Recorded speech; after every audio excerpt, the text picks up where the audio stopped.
Ya, Bima Yuda dikenal dengan curhatnya di sosial media dalam mengkritisi pembangunan di Provinsi Lampung. Hal ini pemirsa berujung pada laporan polisi dan juga dugaan intimidasi. Kami telah terhubung dengan juru bicara keluarga Bima, Bambang Kuncoro, untuk mengetahui lebih lengkap terkait dengan hal ini. Pak Bambang, selamat malam. Terima kasih sudah berkenan bergabung di Berita Satu Malam. Ini saya perlu mengkonfirmasi terlebih dahulu atau menanyakan dari pihak keluarga sendiri. Sebetulnya apakah keluarga kemudian mendukung cara Bima dalam mengkritisi bisa dikatakan kinerja dari pemerintah di sosial medianya?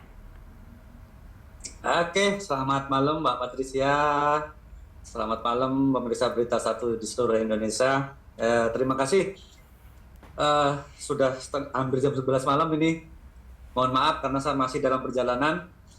Oke, Mbak Patricia, jadi memang mau apapun bentuknya, setelah ada masalah ataupun sebelum ada masalah ini, kami keluarga pasti mendukung 100% apa yang dilakukan oleh Mas Bima ya, karena mau bagaimanapun ini adalah kritik yang membangun, ini adalah bisa menjadi masukan yang sangat luar biasa buat pemerintah daerah Provinsi Lampung pastinya. Cuma ya memang kami sangat mensayangkan karena memang anak-anak muda yang seperti Bima ini kurang diberikan ruang untuk bisa diskusi dan menyampaikan pendapat dengan tanda petik cara mereka begitu Mbak. Itu saja mungkin tanggapan sementara Mbak Patricia. Oke, Pak Bambang, artinya memang apakah benar keluarga kemudian mendapatkan konfirmasi bahwa Bima ini dilaporkan ke polisi?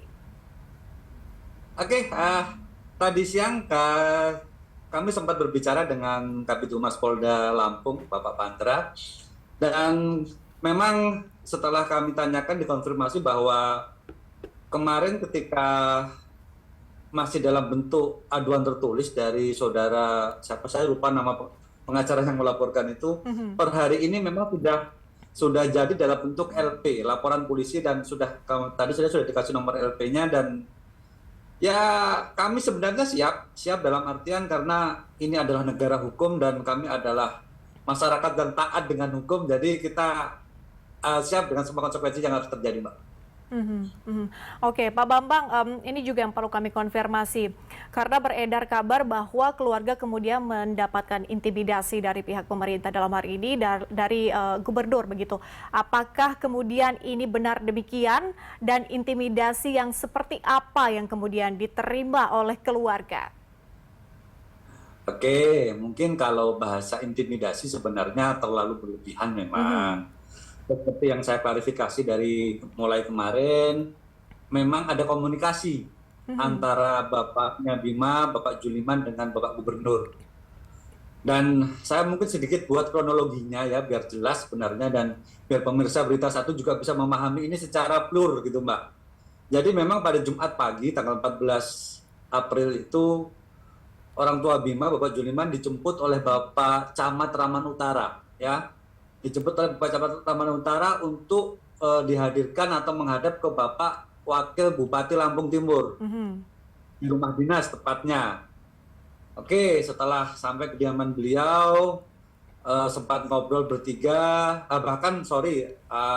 ada istri dari Bapak Wakil Bupati juga sempat ngobrol membahas masalah Bima ini. Kemudian lepas itu informasi dari Bapak Juliman yang disampaikan ke saya bahwa Bapak Wakil Bupati Lampung Timur menghubungi Bapak Gubernur via telepon beliau begitu ya. Jadi yang digunakan untuk komunikasi adalah HP-nya Bapak Wakil Bupati. Itu tidak ada direct dari Bapak Bupati langsung ke Bapak Juliman orang tua Bima ya. Jadi Bapak Wakil Bupati menghubungi Bapak Gubernur. Nah setelah tersambung, setelah bicara sebentar, kemudian HP-nya Bapak Wabub ini diberikan ke Bapak Juliman untuk Pak Gubernur mau bicara begitu yang disampaikan. Jadi apa yang dikatakan pada saat itu? Oke, jadi pada saat itu ketika pertama kali bicara Bapak Gubernur memang langsung mengeluarkan statement dengan nada yang agak keras bahwa tolong Bapak kasih tahu Bima agar jangan membuat konten lagi yang menyudutkan, yang mendiskreditkan pemerintahan Provinsi Lampung. Itu yang pertama kali disampaikan. Dalam hal ini mengkritisi cara didik dari ayah ya? Pak Bambang? Sebentar, saya lanjutkan. Setelah itu baru kemudian orang tua Bima meminta maaf. Bagaimanapun kami adalah orang timur, kami punya adat sopan santun kan begitu. Akhirnya Pak Gubernur juga, oke, saya maafkan, tetapi mohon maaf, tetap ini akan diajukan ke jalur hukum. Nah, itu kata-kata itu yang disampaikan oleh Bapak Gubernur yang menurut Bapak Juliman ini membuat beliau merasa tertekan. Karena kembali lagi saya ulangi, bagaimanapun beliau adalah orang nomor 1 di Provinsi Lampung ya.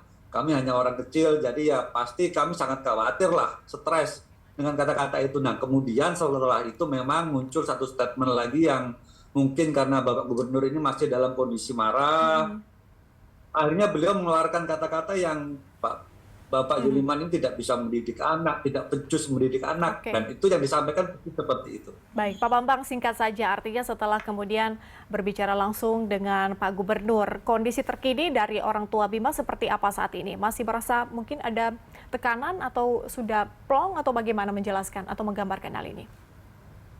Oke, it's fine. Sebenarnya 1-2 hari sudah oke, karena sudah banyak dukungan lah yang disampaikan ke kami dari beberapa pejabat publik, dari Bapak Mahfud MD, Bapak Menko Polhukam, juga tadi ada utusan beliau 5 orang yang datang ke tempat kami untuk memberikan dukungan.